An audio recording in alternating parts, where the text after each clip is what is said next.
kulan wacan oo wanaagsan dhammaan inta ku xiran channelka walaalaha Muqdisho waa anigoo Ibrahim Cabdi aad wada taqaanaan Super Arab iyo Cabdikariim Cashar Cusmaan Cabdikariim Diyashi maanta waxaan teamka walaalaha Muqdisho idin wadnaa hadii aanu nahay barnaamij runtii aad u la yaabi doontaan u malayn kartaa inaad hore u ogeen hadii aad ogtahay hore waxa la kufsan jiray fanka laakiin xilligan waxa bilowday in la kufsado riwaayadihii dadka kufsaday runtii waxa noo kala dhigdhigi doono noo bilaabi doono saaxiibkayga ama garabkayga Cabdikariim Diyashi waxa ugu weyn shakhsiga caan baxay ee Fartuun Balbalaarka sida aad ogtahay ama aad ka warqabtaan Fartuun waxa ay runtii fanka ku soo gashay waad wada ogtiin waxa runtii fanka kufsi badan ay u geysatay idii dhowr fanaaniin oo runtii kamid ah fanka inay soo galeen laakiin xilligan taa way ka soo gudubtay oo waxay marayaan in ay kufsadaan dhanka iyo waliba riwaayadaha muqaal ay soo dhigeen ida iyo runtii wiil magaciisa muxuu ahaa heest gariiray runtii shakhsiyaas waxa la igu sheegay inuu runtii aad u isticmaalo aalada TikTok sida darteeda runtii waxa loo baahan yahay markii riwaayad la jilaayo ama la suubinayo kow in maskax qurux badan ay shaqeyso si dadka lagu gudbiyo waxyaabo qurux badan laakiin muuqaalkan aad runtii shaashada idin soo saari doono aad arki doontaan runtii waxyaabo badan iyo qaladaad badan ayaa runtii ka muuqdo qaladaadka ka muuqdo maxay kamid yihiin Diyashi directorka oo qaladka ugu weyn galay jilayaasha oo qalad kala galay cameramanka iyo editorka oo hooshooda iyana gabay taas waxay ku cadeynaysaa dad wada qaldan inay qabteen hooshaasi runtii in YouTube bariis laga raadiyo waa wax runtii aad ay YouTubada dhanba ay ku xisaabtamaan laakiin waxa qurux badan dadka inaad u gudbiso waxa aad u qurux badan runtii sida uu sheegay saaxiibkay Diyashi waa editorka waa cameramanka jilayaasha oo isku mid noqday waayo waxa arkaysa muuqaalka aan ku soo deyn doono shaashada kaaga muuqdo arki doonta iika oo qoslayaan dadkii jilay okay saddex jeer yes waxa dhici kara qofka inuu qaldamo markuu wax jilayo laakiin waxa la rabaa hadii jilayga uu qaldamay inuu saxo editorka ama cameramanka intaba inay saxaan si muuqaal editor waxa uu yahay wixii la suubiyo inuu ka sii qurxiyo sida uu yahay waxaad arkaysaa qosol ka muuqdo muuqaalka aad daawanaysaan marka taas waxay ku cadeynaysaa dadka teamka wada suubiyay muuqaalka hoos inay wax xaquuqa ama xaq ama aqoon ay u lahayn inay suubiyaan riwaayad iyo wax la mid ah aad u weyn sida markaas ay sheegtaba dadkan waa dadaan diyaarsanayn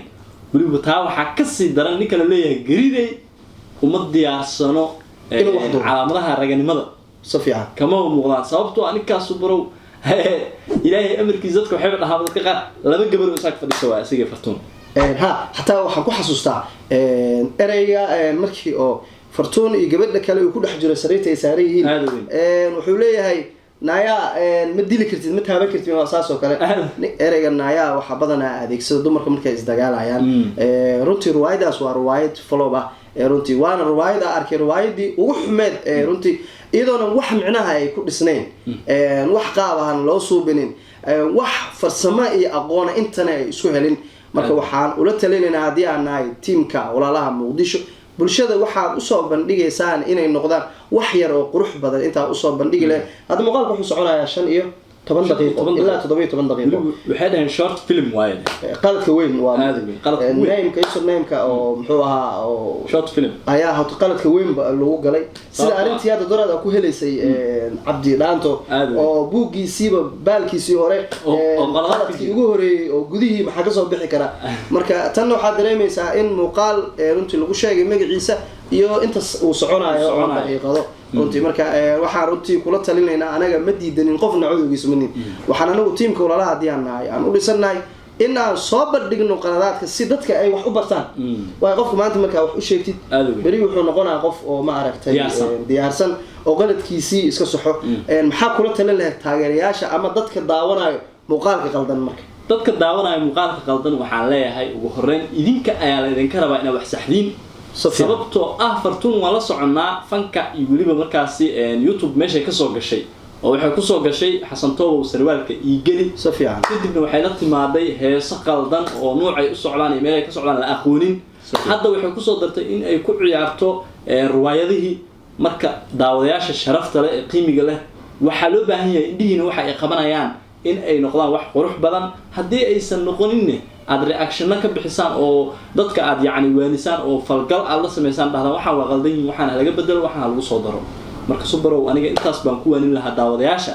ayaa waxaan dhihi lahaa idinka ayaa waxa aad daawanaysiin laga rabaa in ay dadka ka garbi karaan okay anaga waa teamka walaalaha Muqdisho cid kuma nihiin gooniya cadow laakiin wax walba oo aan aragnay inuu qalad yahay waxaan soo madhigi doonaa iska daayay dadka kale anaga markaan duubi doono muuqaalada wixii qalad naga dhaco waa idin soo bandhigi doonaa taas waxay micnuhu tahay qofka horta markii uu soo galayo socialka waxa laga rabaa inuu qof isku kalsoon noqdo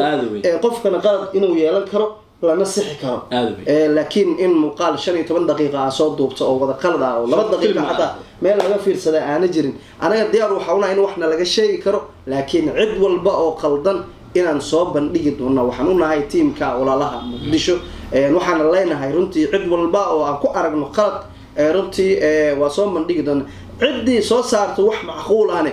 runtii anaga ugu hambalyeynayno aan ku amaanayna aan soo bandhigi doonaa waa ku mahadsan tahay dhageysigii daawashada aad daawanaysid channelkeena walaalaha Muqdisho waxaan leenahay waxaad nagu caawisaan runtii subscribe-ka like iyo share-ka runtii waxaan ku nahay saaxiib waxaan ku nahay walaal waxaan wax ku nahayna waa idinka waxaan leenahay muuqaalo qurux badan waa idin soo wadi doonaa Super anaga isku wada duuban walaalaha channel waxaan idin leenahay we love you waan idin jecelnahay dhamaantiin bye bye